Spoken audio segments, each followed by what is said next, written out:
अस्सलाम वालेकुम रहमतुल्लाह। बैठे हैं।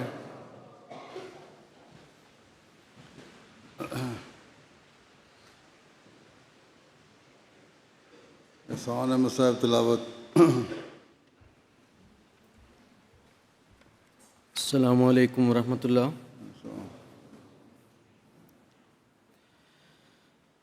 أعوذ بالله من الشيطان الرجيم.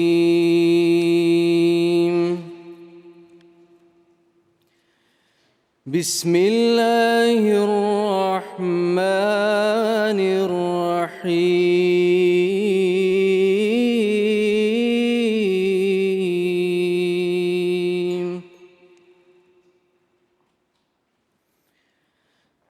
أفمن يعلم أنما أنزل إليك من ربك الحق أنما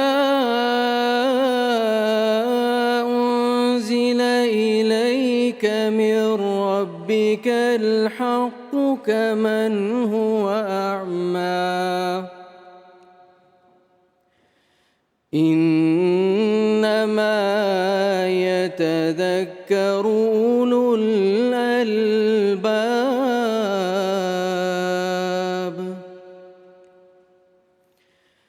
الذين يوفون بعهد الله ولا ينقضون الميثاق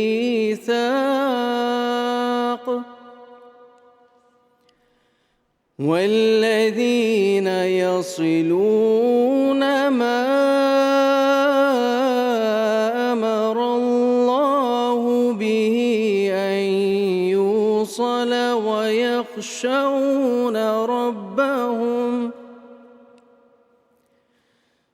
ويخشون ربهم ويخافون سوء الحساب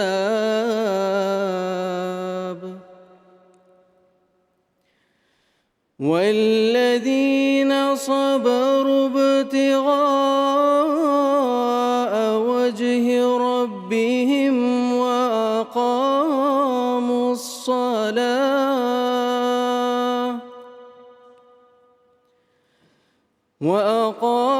الصلاة وأنفقوا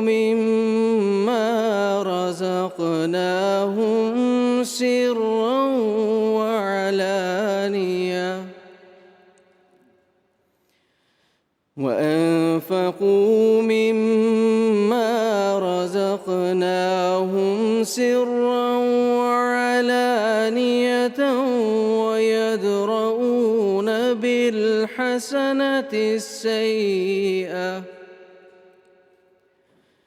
أولئك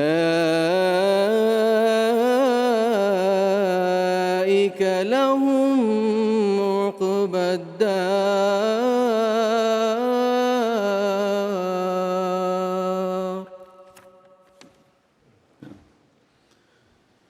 Translation Ghalib Khan sir.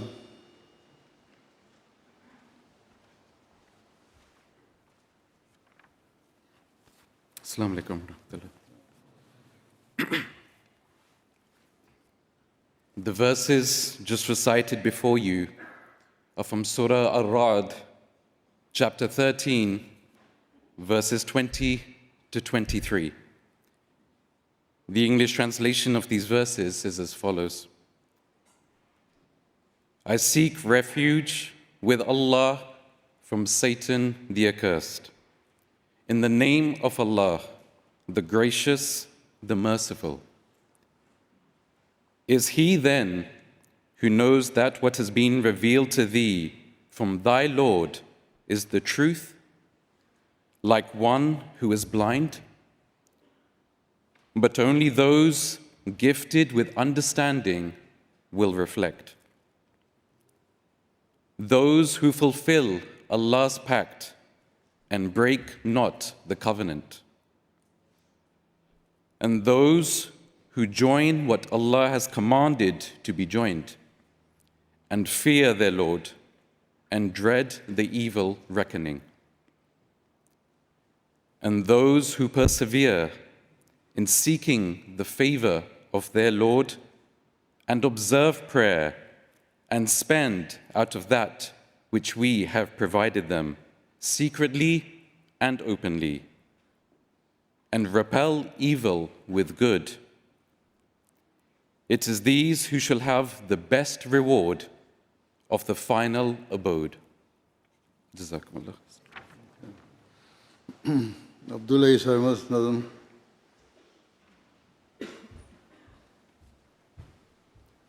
السلام علیکم ورحمۃ اللہ.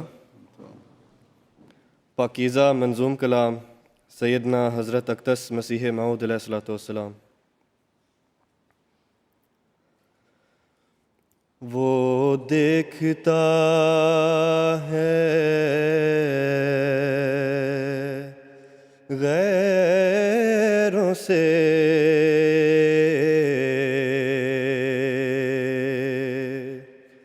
کیوں دل لگاتے ہو،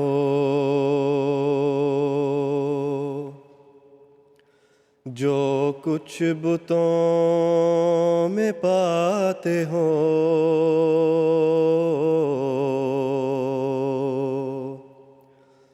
اس میں وہ کیا نہیں.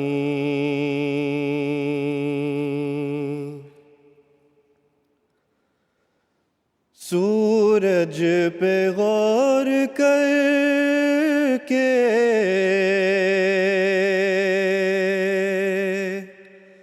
نہ پائی وہ روشنی،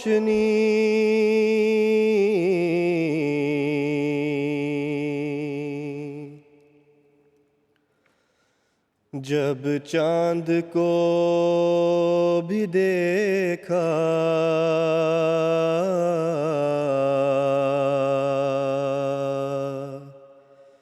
تو اس یار سا نہیں.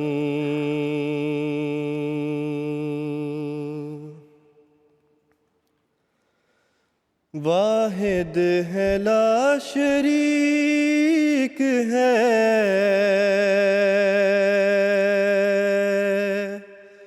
اور لا زوال ہے،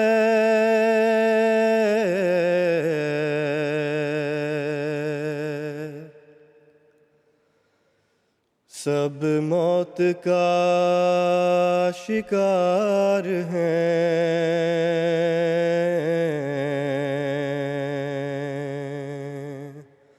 اس کو فنا نہیں.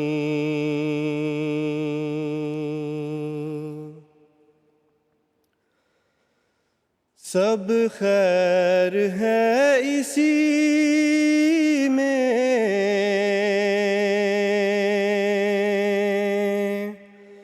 کہ اس سے لگاؤ دل،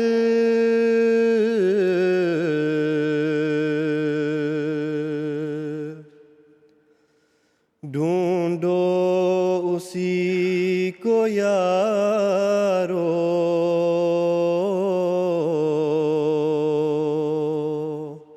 ڈھونڈو اسی کو یارو،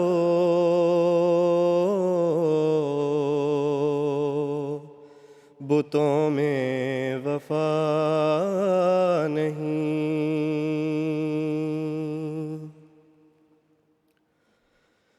اس جائے پر عذاب سے کیوں دل لگاتے ہو،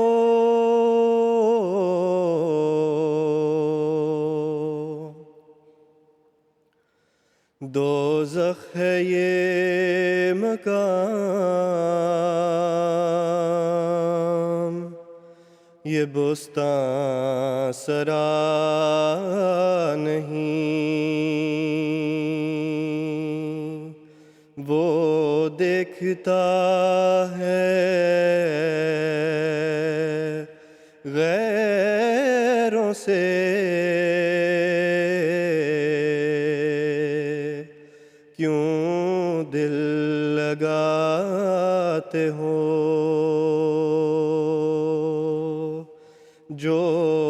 कुछ बुतों में पाते हो उसमें वो क्या नहीं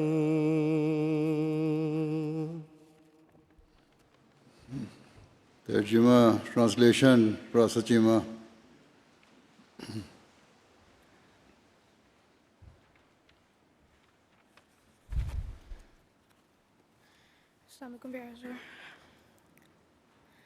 The couplets recited before you are from Dur Samin and are written by the promised Messiah alayhi salam.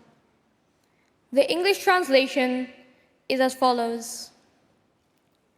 He watches over you while you set your heart upon others. What does he lack which you seek to find in the idols?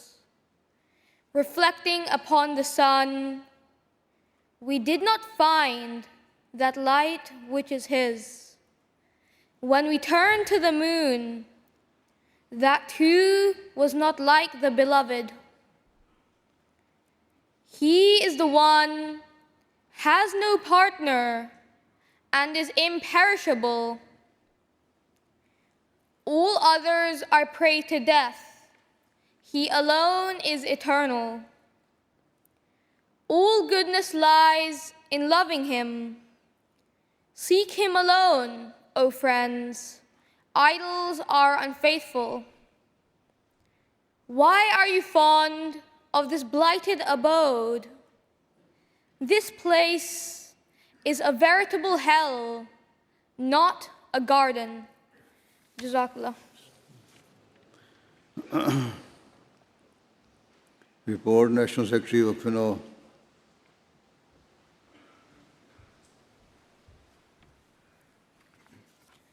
Bismillahir Rahmanir Rahim. My most beloved Hazur, Assalamu alaikum wa rahmatullahi wa barakatuhu. On behalf of Waqf-e-Nau UK, I would like to humbly express our deepest gratitude to beloved Hazur Aqtas for graciously attending our National Ijtema today. We are also sincerely thankful for the opportunity to hold our Ijtema in the holy grounds of Islamabad. This has been a most blessed experience, alhamdulillah. Beloved Hazur, with your prayers, the Ijtema has been conducted through a comprehensive program focused on the Ta'aleem and Tarbiyat of our Waqf-e-Nau. The Ijtema commenced with the opening address by respected Abdul Khan Sahib, who spoke on the theme of how Khalifatul Masih is the living embodiment of Waqf. Thereafter, participants were divided according to their age groups and engaged in tailored activities throughout the day. For Atfal, the program included interactive and engaging sessions such as a science show, a Waqf-themed Dragon's Den, where Atfal worked in teams to develop ideas on assigned topics and present them to a panel, team quizzes, and Ta'aleemi exercises like my Waqf journal. And poster activity was also held in which younger Atfal created posters on faith-based themes and wrote letters to Hazrat Aqtas Ayyadullah Ta'ala, helping them forge a personal connection with Khilafat. They also took part in group discussions, the Faith Fit Challenge, and a bird show. Additionally, a Humanity First disaster relief activity was organized to introduce them to practical service. Beloved Hazur, for the older age groups, the program placed greater emphasis on spiritual reflection and learning. They attended a series of presentations in Masroor Hall, including sessions on the role of MTA International in Tabligh and Tarbiyat and Waqf-e-Nau title versus rank, where the guidance of Hazrat Aqtas was shared, emphasizing that Waqf-e-Nau is not a ceremonial title, but a responsibility that must be fulfilled in practice. An introduction to Jamia Ahmadiyya was also delivered. Beloved Hazur, further sessions included guidance from the Markaz delivered by Luqman Kishwar Sahib and inspirational convert stories featuring Jonathan Butterworth Sahib and Hamza Ilyas Sahib, who shared personal experiences on their journey to Islam Ahmadiyyat aimed to inspire the Waqfeen. Beloved Hazur, a Q&A addressing common allegations was held with respected Asif Basit Sahib, followed by a sitting with respected Amir Sahib, where he shared special guidance received from Khilafat. Beloved Hazur, this year's Ijtema theme was Salat, the pillar of our faith, which was reflected through the talks and the exhibition. The highlight of the day was the blessed opportunity to offer Zuhr and Asr prayers behind Hazrat Aqtas here in Masjid Mubarak. My most beloved Hazur, I extend heartfelt gratitude to all members of the Ijtema committee led by Atif Khalid Sahib, who is serving as Nazim-e-Allah. I am deeply appreciative of the efforts of those who conducted the workshops, as well as the invaluable support provided by the management in Islamabad, Jamaat UK, the Ziyafa team, and MTA team. Special thanks are also due to Principal Sahib Jamia and Majlis Khudam al UK for their assistance. My most beloved Hazur, by the grace of Allah, the total Waqfeen attendance of this year's Ijtema is 2,144, which equates to 62%, in comparison to 44% in 2025.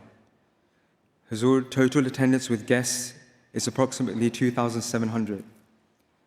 Beloved Hazur, on behalf of all Waqf-e-Nau, we humbly express our sincerest gratitude to beloved Hazur for showering us with immense love and affection, for gracing us with his presence over these 2 days.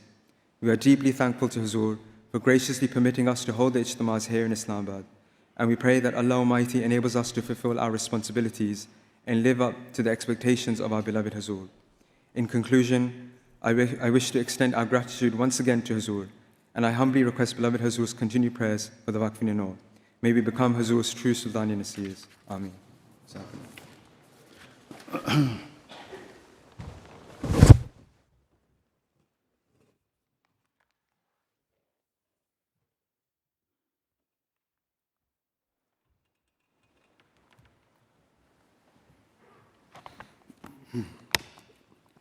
Assalamu alaikum warahmatullah.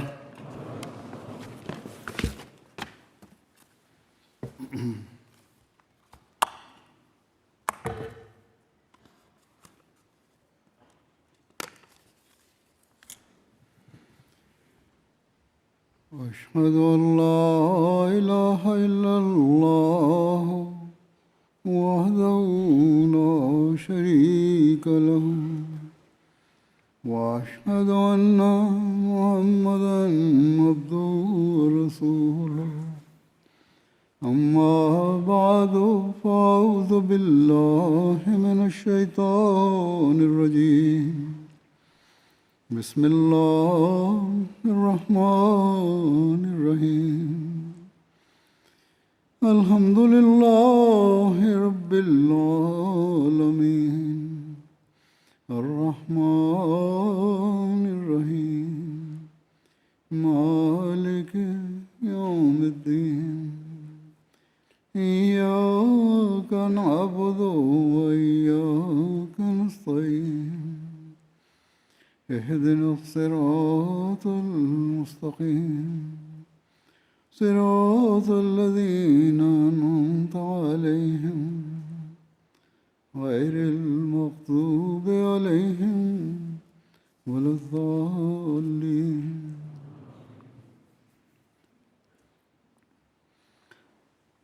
With the grace of Allah, you are gathered here for National Waqf-e-Nau Ijtema.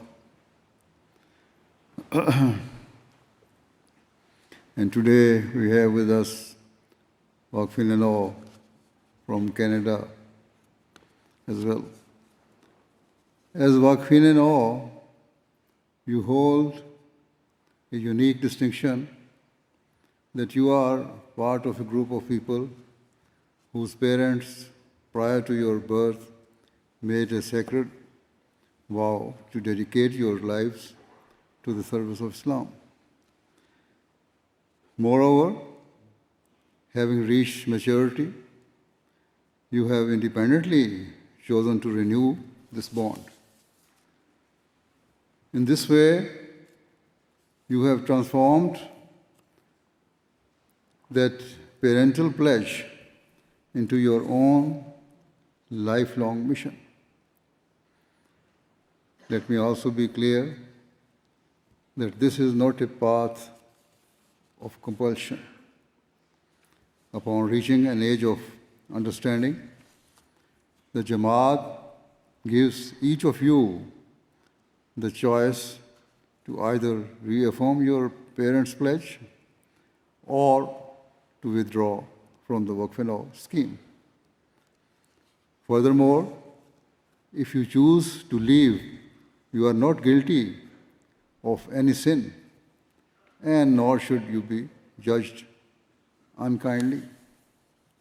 Rather, acting with truth is something that Allah the Almighty requires from us and likes. So, if you are open and honest and say that you are unable to fulfill your waqf, it is your right. Over the years, a number of people have expressed their desires to withdraw from the scheme, and they are always accused. While this is their prerogative, they should not forget their responsibilities as Ahmadis and should always strive to honor the conditions of Bai'at and fulfill the rights of Allah and of mankind. Yet, those willingly renew the pledge of Waqf-e-Nau must strive with complete sincerity to fulfill it, recognizing that the standard of devotion expected of a Waqf-e-Nau exceeds that of other Ahmadis. As this Ijtema is specifically for the Waqf-e-Nau, I shall now outline the core values you must seek to instill within yourselves, to fulfill your duties and to emerge as outstanding servants of the Jamaat. Most of you have reached an age of maturity and understanding. In fact, many of you are now married and have children of your own. Therefore, you must recognize that now is the time to fully manifest and fulfill your pledge. With this in mind, I shall now briefly outline the expectations of the Prophet Muhammad based on his words and instructions about the fulfillment of our religious duties and attaining the ranks of true believers. As Waqf-e-Nau, your mindset must be that you are the primary recipient of these instructions and that you must fulfill them with greater zeal and devotion than anyone else. If you act upon these instructions, you will live as true Ahmadi Muslims and fulfill your pledge as a Waqf-e-Nau. A fundamental instruction of the Prophet Muhammad was that his followers must manifest the highest moral standards and etiquettes at all times. He emphasized that a person must never allow their passions, anger, or ego to overpower their speech or conduct. Nor must they ever let their emotions incite them to injure the feelings of others. The Prophet Messiah further explained that Allah desires for those who have associated themselves with Him to be beacons of moral excellence for others to emulate.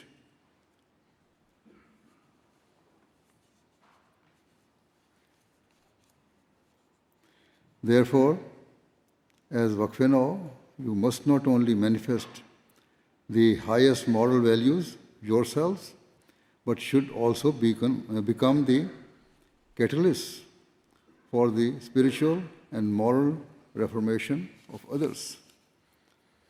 While every Ahmadi should be a positive role model, the responsibility lies even heavier upon Waqf-e-Nau, as you have not only accepted the Prophet Muhammad but also vowed to stand on the front lines of service and of giving precedence to your faith over all worldly matters. If you fail to uphold your basic duties, the world will rightly wonder how it is that you claim to prioritize your faith, yet the standard of your worship remains poor.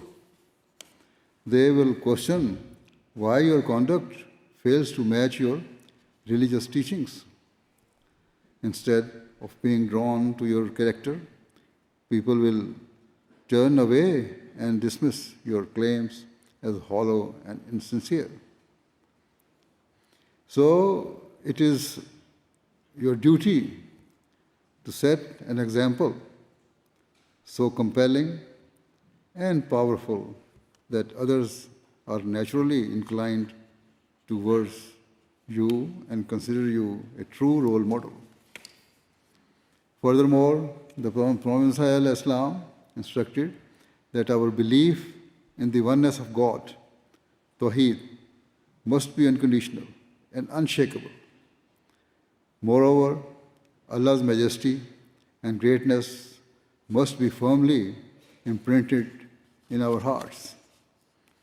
A true believer should be so conscious of Allah's power and greatness that it instills within him a reverential fear that they must never commit any act that might displease him.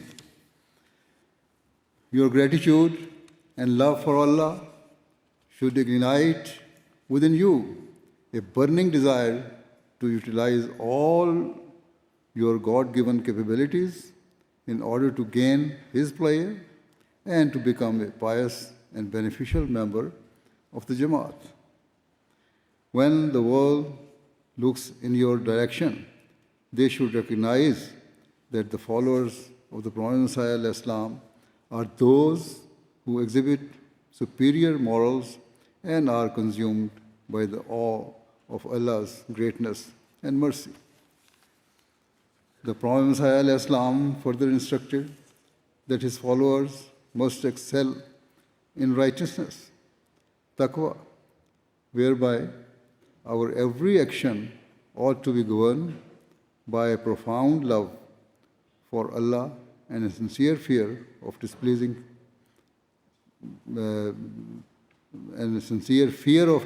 Him. This is a theme I often address in my Friday sermon, because the Prophet ﷺ taught that taqwa is the essence of Islamic teaching and fundamental to our faith. Indeed, in the Holy Quran, Allah commands us about the importance of taqwa on more than 100 occasions. So, always remember that only if we have true righteousness in our hearts can we become sincere Ahmadis, true Waqf-e-Nau and devoted Waqf-e-Zindagi. Regarding taqwa, the Prophet ﷺ taught that righteousness requires our words and deeds to exist in perfect harmony. If our actions contradict our words, it means hypocrisy has entered our hearts. It means we do not fear displeasing Allah. Instead of reaping Allah's rewards, such people descend into sin and incur His displeasure. As such, you must all reflect upon whether you are truly striving to achieve these high standards. If you have exhibited moral or spiritual weaknesses in the past, you must sincerely pledge that from this moment onwards, you will strive to bring about a spiritual transformation in your life. Make a firm resolution in your hearts that everything you say and do shall be governed by a desire to attain Allah's nearness Remember, it is too late to bring about a positive change in your life. The doors to Allah's mercy and grace are always open to those who sincerely seek them. The Prophet ﷺ further explained that Allah has blessed us with many faculties and abilities, but they are not bestowed upon us to be wasted or squandered in vain pursuits. Instead, they are granted for a great and noble purpose. Thus, we must never abuse these God-given gifts.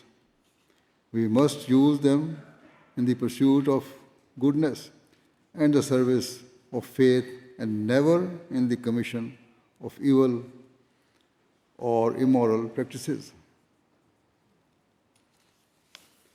Today, we often hear about the technological revolution that has taken place in recent decades. Yet, instead of propelling humanity forward, these modern technologies all too often drive people towards vice and corrupting forces. Unquestionably, the internet, social media, gaming, and other platforms are fueling a tide of immorality and misinformation. They are polluting minds and thrusting young people in the direction of depravity, indecency, and destructive addictions. These platforms are designed to take us away from our true purpose and to erode moral values for the sake of profit and pushing a godless agenda. In the face of such destructive influences, you must exercise absolute self-control and discipline. Instead of succumbing and surrendering your moral values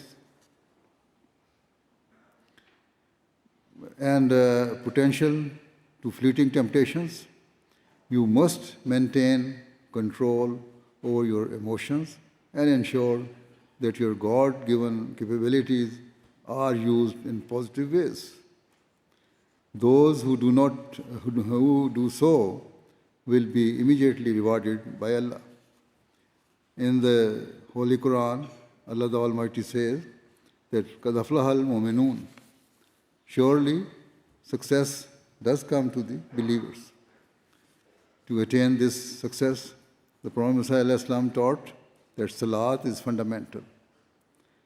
A believer must be diligent in offering the 5 daily prayers.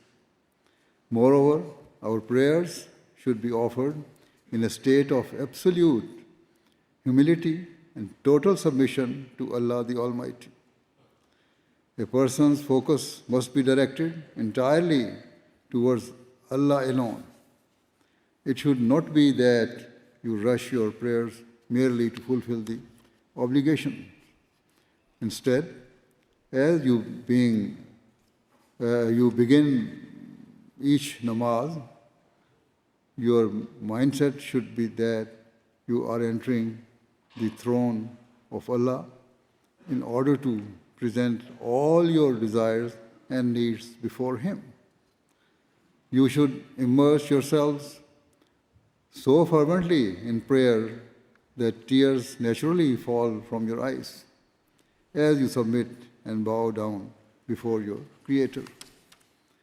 Beseech Him for His help and mercy, that you may be counted among the righteous and among those who adopt virtue and abstain from sin.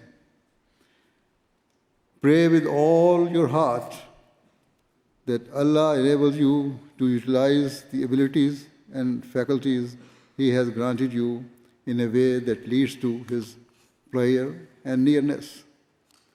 This is the key to success, which leads to the acceptance of one's prayers. In today's world, people are very quick to voice frustration. and lament their misfortune without exhibiting patience or self-reflection.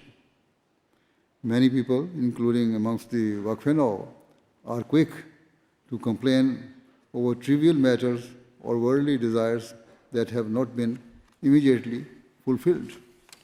However, the Prophet ﷺ taught us that our deepest concern and greatest source of restlessness, far beyond any worldly loss or trial, should be whether we are truly walking on the path of righteousness. He taught that if a person is truly grief-stricken over their spiritual state and yearns for Allah's love beyond everything else, they will find that success and prosperity will begin to gush forth in their direction. He further stated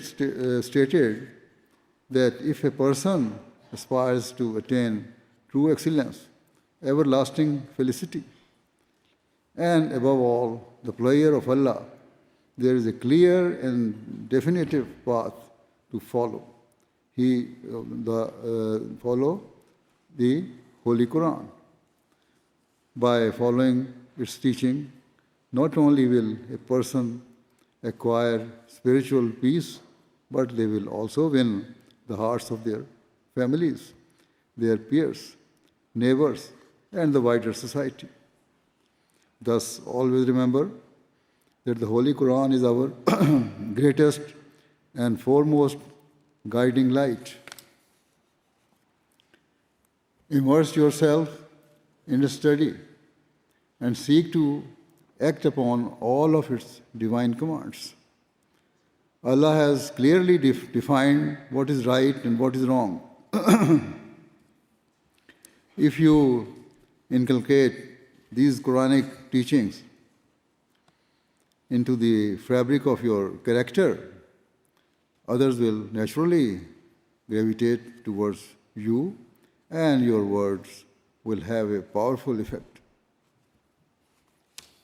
Sometimes complexes emerge amongst young people, where they feel that they must conceal their faith in order to fit in with society. However, remember that others will respect and value you if you are sincere to your faith and practice what you preach. Therefore, submerge yourselves in Quran's heavenly light and strive to act upon every one of its injunctions. On another occasion, the Prophet ﷺ stated that to have a strong and positive effect on the hearts and minds of others, you must first better your own state and ensure that your conduct is governed by truth and righteousness. Accordingly, it is essential a person continues to reflect upon their character, seeking to eliminate their weaknesses. In terms of discerning right from wrong, as I said, a believer should always seek instruction directly from the Holy Quran. Furthermore, in light of Islam's teachings, the Prophet ﷺ urged his followers to pursue knowledge. He taught that true intelligence and understanding correlate directly with righteousness, and that wisdom and foresight are unattainable without turning towards Allah. It is easy to claim to believe in Allah, but to prove that claim, we must turn towards Him at all times. An atheist or non-believer may credit whatever they achieve to their intelligence and personal efforts. Certainly, if they work hard, they will attain a degree of success. However, because they are bereft of divine guidance, their knowledge and faculties can only take them so far. Thus, if an atheist and a sincere believer work in the same field, and the believer who seek Allah's guidance and help will immediately reap far greater rewards and enduring success. In terms of our Jamaat, so far, we have only had one truly outstanding example of an Ahmadi who reached the pinnacle of the scientific world, Dr. Abdul Salam. In all his groundbreaking works, he drew inspiration from the Holy Quran at every step. Today, with the grace of Allah, there are also many Ahmadis who are excelling in academia, research, and a wide range of professional disciplines. Their work is being recognized by their peers, and their contributions are having a positive impact in their respective fields. Yet, there is much further to go. Our Jamaat must seek to produce many more people who, whilst bearing witness to the glory of Allah, scale the peaks of human knowledge. It was during the era of Hazrat Khalifatul Masih III, Salis, that Dr. Salam Sahib won the Nobel Prize in Physics. The third Khalifa himself had a great passion for learning and education, and so he launched a scheme urging Ahmadis to excel in science and to strive to follow in the footsteps of Dr. Salam. He said that achieving this objective required Ahmadis to relentlessly pursue excellence in their fields, whilst also striving to develop an intimate bond with Allah, the Almighty. Whilst those who deny the existence of God may reap the rewards of their labor, a believer who dismisses Allah's help and considers their achievements be a result of their effort alone shall be guilty of hypocrisy and deceit. Hence, to succeed, a believer must act upon Allah's commands and combine this with hard work and sincere prayer. If an Ahmadi pursue knowledge in this way, they shall witness the blessings of Allah rain down upon them, and they will be granted success after success. Regarding the pursuit of knowledge, the Prophet Muhammad stated that certain religious people or clerics viewed science as dangerous and believed it led people away from religion or belief in God. The Prophet ﷺ categorically rejected this opinion. He said that human knowledge and enlightenment emanate from Allah, and so there is no reason to fear scientific discoveries. He urged his followers to learn modern sciences and affirmed that rationality and reason were entirely in keeping with the teachings of Islam. In reality, it was the lack of scientific knowledge and understanding that led certain religious figures to reject modern science. Their ignorance left them exposed and fearful. Unsurprisingly, atheists seized upon their hesitancy as proof that science and religion were inherently incompatible. However, the Prophet ﷺ refuted these claims. Instead, he said, believers should acquire scientific knowledge and not harbor any form of anxiety or inferiority complex in this regard. He explained that reason and knowledge descended from the heaven as a form of spiritual light. And intelligent minds with the capacity to absorb it remain ever engaged in the pursuit of such enlightenment. He gave a beautiful example of how, when rain falls from the heaven, its effect depends on the soil it lands upon. If the rain lands upon fertile ground, the earth draws benefit and produces beautiful, fragrant flowers and rich crops. Conversely, if the same rain falls upon barren land, nothing but weeds and thorns will result. The Prophet Messiah said that the same is true with human intelligence.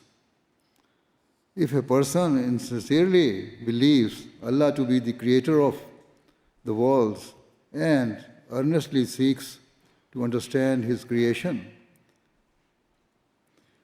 then Allah opens their minds in a way that enables them to surpass others. Their minds become a fertile ground, absorbing the light of knowledge that remains hidden to others. As I said, the Prophet Messiah refuted those clerics who said science was dangerous and to be shunned. He described the souls of such clerics as trembling in the face of philosophy and modern research. They feared science because they did not understand it and did not possess the wisdom to recognize that it actually went hand in hand with the teachings of Islam. Thus, the Prophet Messiah urged his followers not only to pursue scientific knowledge, but to harness their discoveries in support of Islam's teachings and to prove its truth. This is a great challenge for all of you as Waqf-e-Nau. Whereas atheists try to use science to disprove the existence of God, it is your duty, especially those who have an aptitude and interest in science, to use it to prove His existence. Seek to dismantle the allegations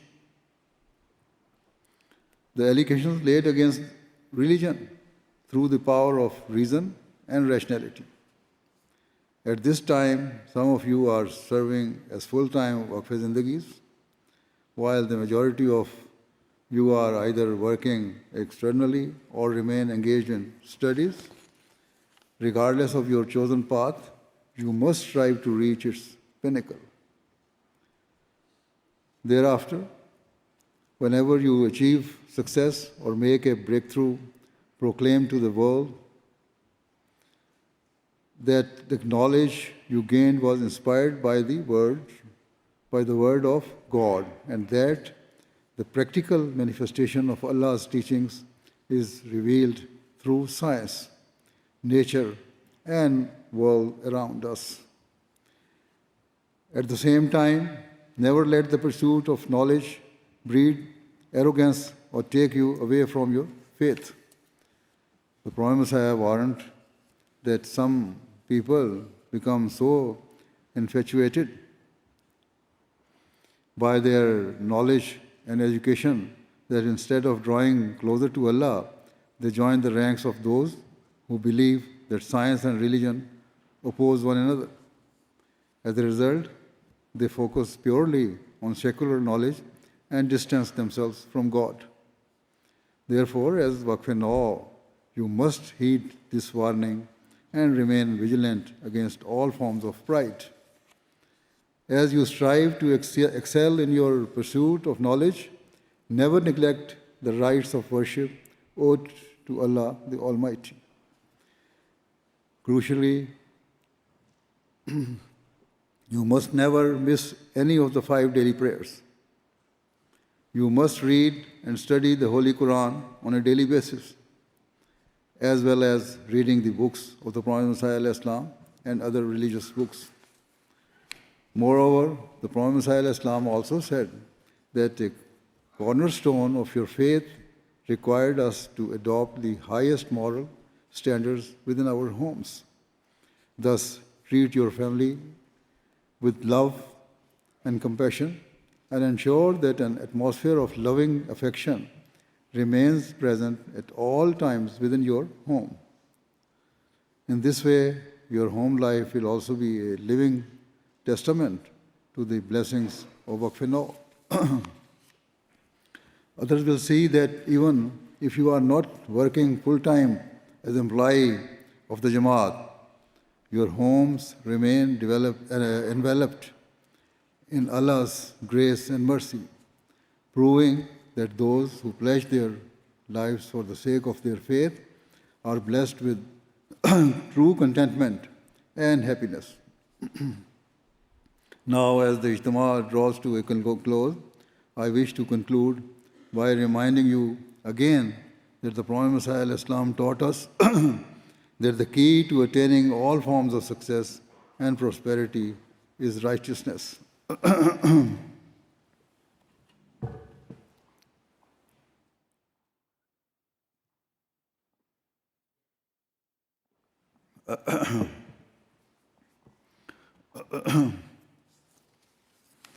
So strive to adopt it by acting in accordance with the commands of Allah at all times. Only then will you gain the nearness of Allah. Only then will you attain the rewards and blessings of your faith. Only then will you receive the joys of the world. Only then will your homes be content. Only then will you be a means of peace for those around you. Only then will you be a true role model.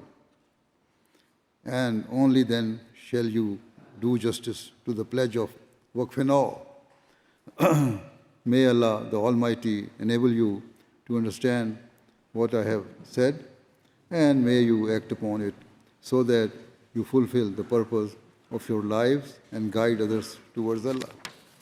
May you all prove to be source of lasting benefit for mankind, and may you fulfill the demands of being a Waqf-e-Nau and serve the cause of Islam, Ahmadiyya, with the utmost distinction throughout your lives. Ameen. Now join me in silent prayer.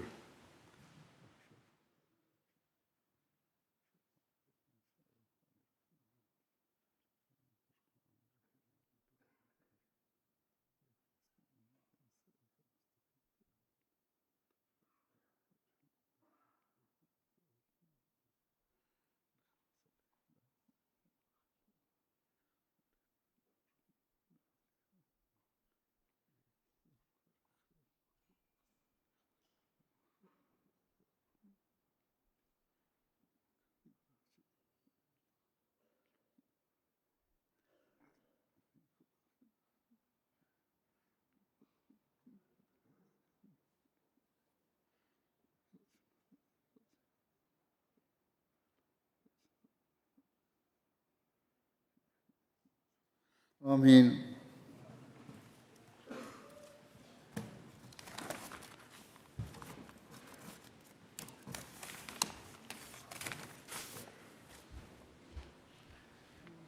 Canada की हाजिर हाँ?